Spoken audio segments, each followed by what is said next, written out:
The history of mankind has long been set to music, and the church is full of powerful, beautiful hymns that remind us of Jesus Christ. Today we're going to introduce to you one of our most loved hymnographers, Saint Kassia.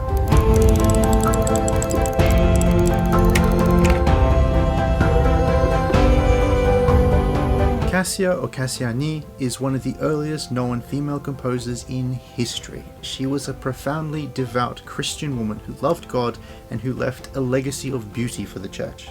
She is the earliest female composer whose name we know and for whom we have surviving music. Around 25 of Cassia's hymns are known to still be sung in the church, although there may be more that remain unattributed. Her most famous hymn is sung annually in the Orthodox Church on one of the holiest days of the year, Great and Holy Tuesday during Holy Week, which is the week immediately preceding Good Friday and the resurrection day of Pascha. She came from a very well-to-do family in 9th century Constantinople, and from a very early age her wisdom and her knowledge shone through and was really impressing serious scholars. When she was still a teenager, some of her writings caught the attention of one of the greatest saints of that era, a saint named Theodora. Hymn writing is a very difficult profession because it involves combining profound theology with musical skill, and Theodora was shocked that such a young woman could do this. Theodora and Kassia remained close friends until Theodora's death. He once wrote her a letter in which he said to her that the beauty of her spirituality far outshone even the beauty of her physical appearance. And Theodora wasn't just being shallow with nice compliments. Kassia was famously beautiful. She was talked about all over the city of Constantinople, and every single wealthy family wanted her to marry one of their sons. She was actually entered into that era's equivalent of the Miss Universe contest. The top prize was marriage to the young emperor and to become the empress of the entire empire. That entry was her parents' idea, and she was not overly impressed with it. However, the young Emperor Theophilus was shocked at such a beautiful woman being there in front of him. But he made a terrible mistake and insulted women, and he really should not have done that. Theophilus thoughtfully said, "And yet from a woman came forth the worst things."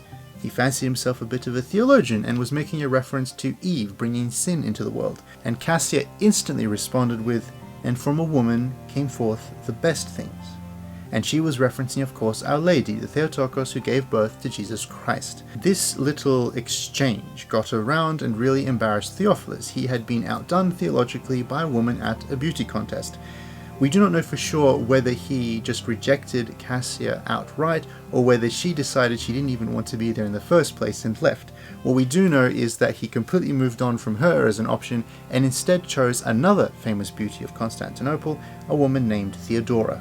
Before we move on from the Emperor Theophilus, it's interesting to note that both of the women he was attracted to, Theodora and Kassia, are both remembered in the church as holy saints, while Theophilus is remembered as a heretic. He seems to have been attracted to the right kind of woman, but didn't actually listen to them, because his wife, Saint Theodora, like Saint Kassia, went on to become a famous defender of iconography, and was able to bring back icons into the church after the iconoclastic controversies. So Theophilus had people that really could have helped him if he had have paid attention. Kassia, meanwhile, left behind the world of Constantinople and the high-flying worlds of noble families and went to a monastery. There in the monastery she continued her writing and hymnography, as well as standing up for truth in a very difficult age. While we don't know the full extent of what she did against the battle of iconoclasm, we do have references to her suffering for standing up for iconography. Her old friend Theodora is recorded as having written to her to thank her for protecting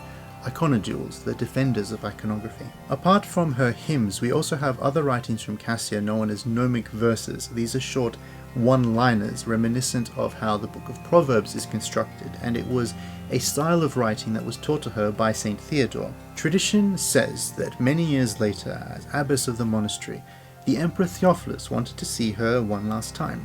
He made his way to the monastery, but she had already heard that he was coming, and when he arrived he found that she was nowhere to be seen. She had actually gone and hidden herself and remained in hiding until after the emperor left the monastery. It is said that he went to her cell to wait for her to turn up, and there he saw one of the hymns that she was working on. As he read where she'd gotten up to so far, he thought to himself of an extra verse to add in, and it said that he wrote this down, and that when Kassia finally returned to her room and saw what he had added, she liked it and kept it in. Theophilus left and never saw Kassia again. The hymn that he added to and that she was writing is the one most famously associated with Kassia.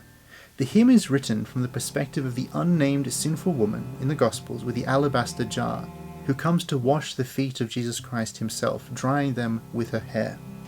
This hymn, often known simply as the Hymn of Saint Kassia, is read during Holy Week every single year. It is sombre and it is moving and it is incredibly powerful.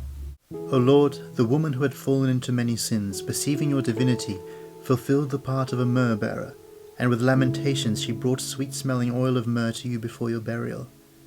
Woe is me, she said, for night surrounds me, dark and moonless, and stings my lustful passion with the love of sin.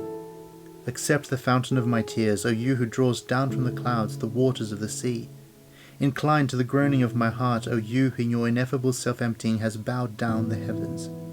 I shall kiss your most pure feet, and wipe them with the hairs of my head, those feet whose sound Eve heard at dusk in paradise, and hid herself for fear. Who can search out the multitude of my sins in the abyss of your judgments, O Saviour of my soul? Despise me not, your handmaiden, for you have mercy without measure.